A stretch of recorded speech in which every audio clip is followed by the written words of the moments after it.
Delhi NCR में भूकंप आया। भूकंप के झटके तेज महसूस किए गए और रिक्टर स्केल पर इसकी तीव्रता सिर्फ 4 मापी गई। इस भूकंप का केंद्र धौलाकुआं के पास था, जहां इससे पहले भी ऐसे कई सारे झटके महसूस हो चुके हैं। अब सभी के मन में ऐसा सवाल आ रहा है कि जब भूकंप की तीव्रता सिर्फ 4 थी तो झटके इतने तेज कैसे लगे? आखिर इतनी तेज आवाज क्यों आई? अब जानकारों ने इसका सीधा सीधा स्पष्ट कारण बताया है। चलिए इस वीडियो में हम भूकंप के बारे में कुछ रोचक बातें जान लेते हैं। असल में भूकंप की गहराई जब कम होती है तो आसपास के इलाकों में झटके तेज महसूस किए जाते हैं, यानी कि भूकंप के झटके की गहराई और झटके ये दोनों इन्वर्सली प्रोपोर्शनल हैं। अगर हम इसे आसान भाषा में समझें तो अगर भूकंप की गहराई कम होगी तो नेपाल में आए भूकंप के झटके सिर्फ पूर्वोत्तर तक के राज्यों में महसूस होंगे और वहां धरती तेज हिलेगी, लेकिन दिल्ली में झटके कम होंगे। वहीं दूसरी ओर अगर भूकंप की गहराई ज्यादा होगी तो उससे ज्यादा दूर तक के इलाके चपेट में आएंगे। तो पूरी संभावना है कि नेपाल में आए भूकंप के झटके दिल्ली एनसीआर में भी महसूस हो। अब इस केस में हुआ यह है कि दिल्ली एनसीआर में भूकंप की तीव्रता 4 थी, लेकिन गहराई मात्र 5 किलोमीटर थी।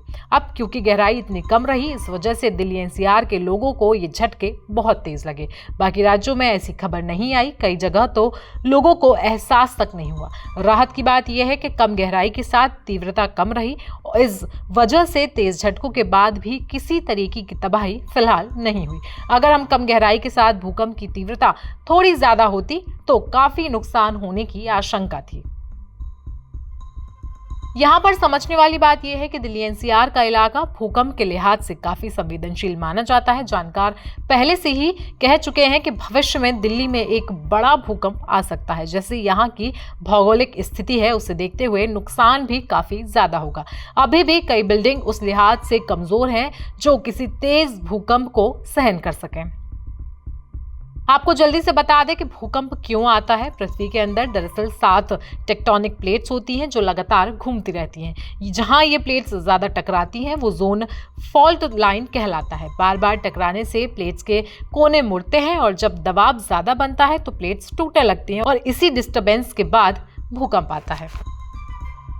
तो चलिए अब हम आपको बता देते हैं कि दिल्ली एनसीआर में जब भूकंप आया लोग अपने घरों में सो रहे थे और आधी नींद में वो उठकर अपने अपने घरों से बाहर निकले, तब क्या कैसा मंजर था आपको इनकी ही जुबानी हम सुनवा देते हैं।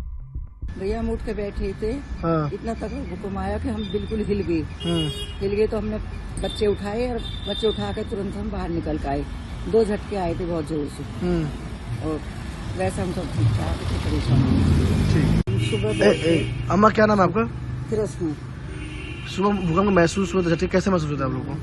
हम सुबह सोते जब उठे ये बैठे थे बहुत जोर से झटके आए दिमाग में। सब डर गए हम कि क्या हुआ, एकदम से देखे हमने 2 बार में झटके आए। 5:36 तो फिर बच्चे उठाए जब बाहर निकले। अब सभी लोग सुरक्षित है? हाँ सब लोग सुबह भूकंप के झटके महसूस हुए थे, कैसे महसूस?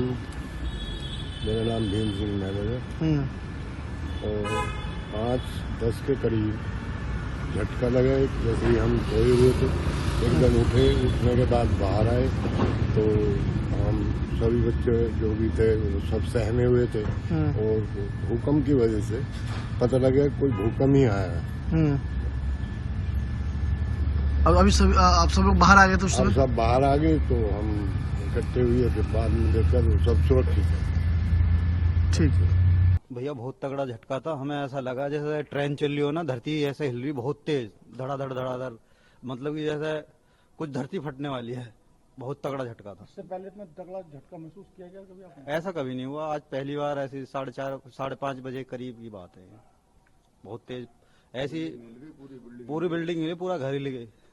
ऐसा लग रहा है घर से बाहर निकलो। टाइमिंग तो बहुत कम थी बट स्पीड बहुत ऐसी लगी जैसे किसी नीचे से कोई ट्रेन निकल के जा रही है।